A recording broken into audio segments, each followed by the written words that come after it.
How long does it take a tour bus to pay for itself? Let us actually buy one and find out. Not a sightseeing bus. Not the kind that carries tourists past a monument. An entertainer coach. The kind a rock star sleeps in while it rolls through the night to the next city. A converted Prevost, 12 bunks.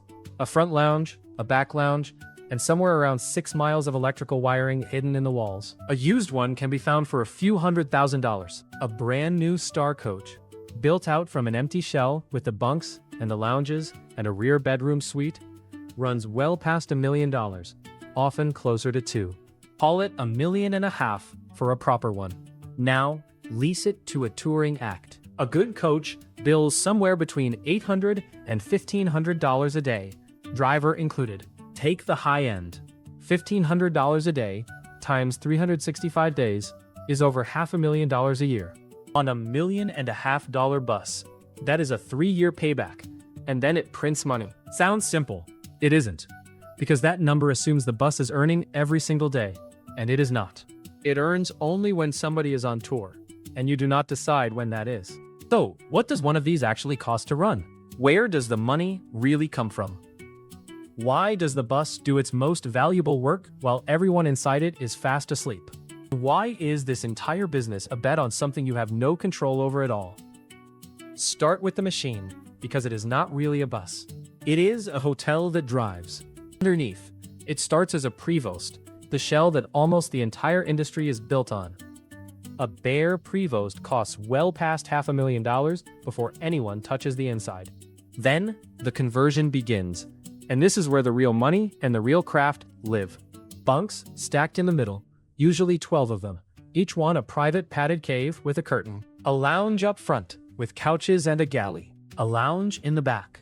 Or on the high end, a private stateroom with a real queen bed and a shower. Flat screens everywhere. A generator to power all of it. And on a top build, small luxuries that sound made up, like a bathroom mirror that is secretly a television. A finished star coach can cost as much as a very nice house, which is why there are 2 doors into this business. Door 1, you buy an existing coach, new or used, and you lease it out. You own the asset. You carry the payment, and you chase the tours.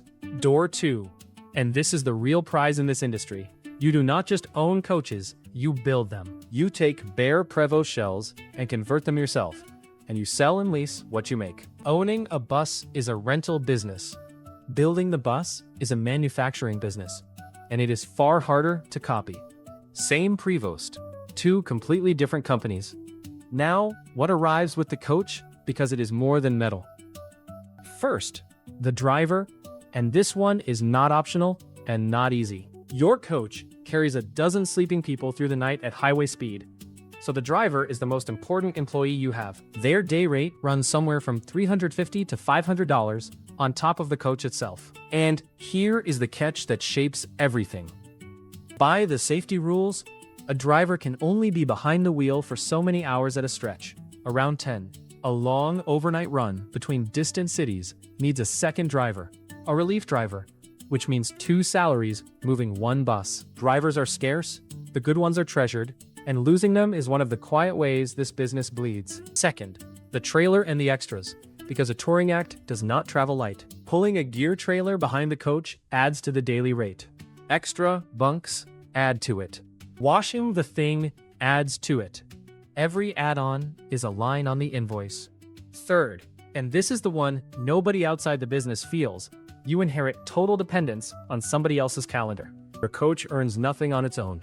It earns only when an artist decides to tour, hires it, and rolls. You are not the engine of your own income. The tour is. You just own the vehicle it rides in. Now the money. How it actually comes in. The core is the lease. You rent the coach with a driver to a tour, and you bill by the day. Standard coach might go for $800 a day, a high-end star coach for $1,500 or more, and the very biggest artists do not rent 1 bus. They rent a small fleet of them. 1 for the star, more for the band, more for the crew, all rolling together. 1 major act on the road can put many of your coaches to work at once. Then the extras stack on top.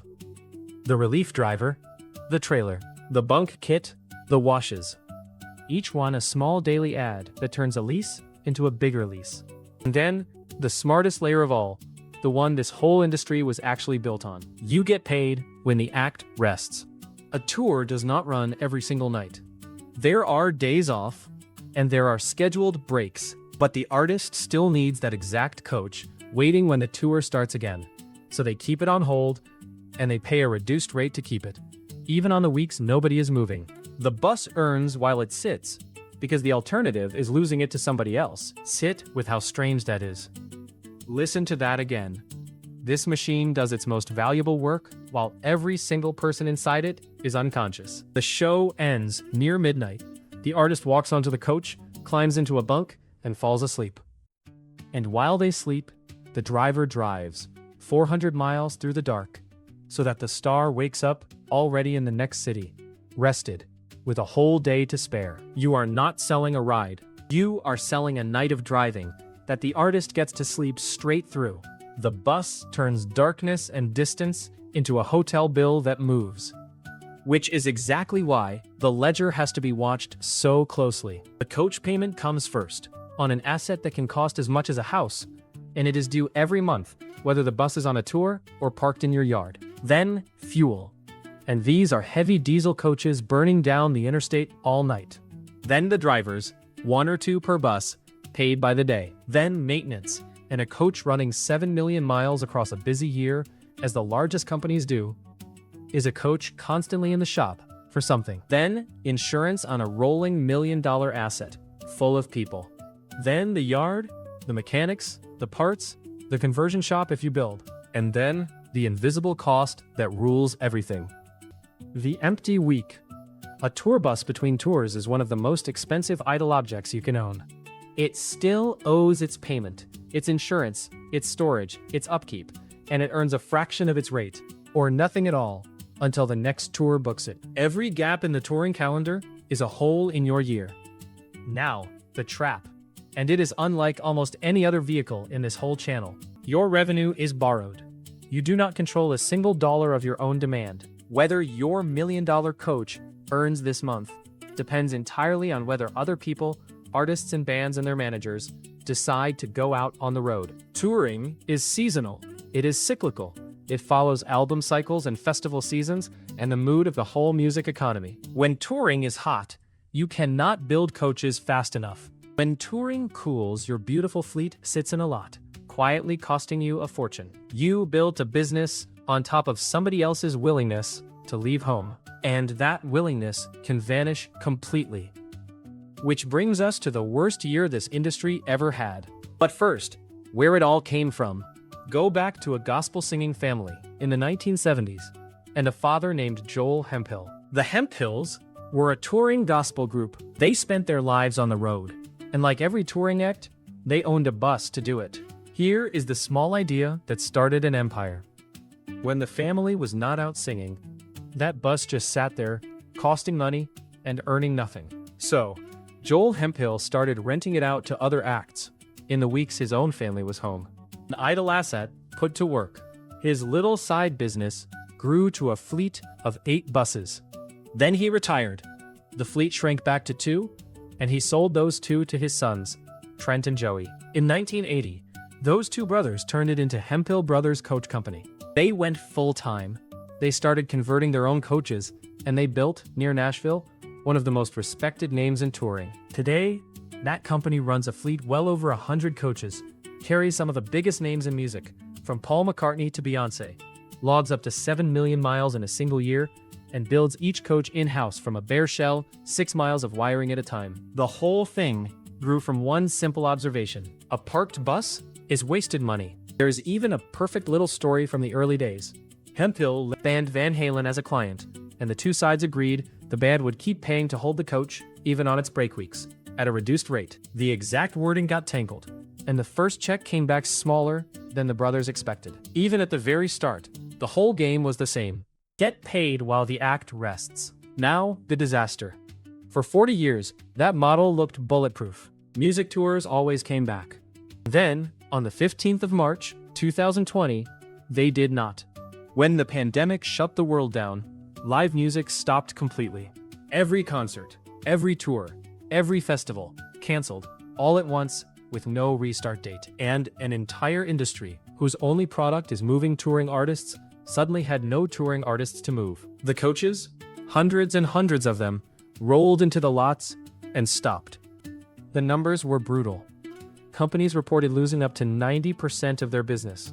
Industry voices predicted that as many as half of all operators might not survive. At Hemphill Brothers, the biggest name in the business, the owners furloughed staff, lost millions, and watched almost their entire fleet sit motionless. Their own words at the time.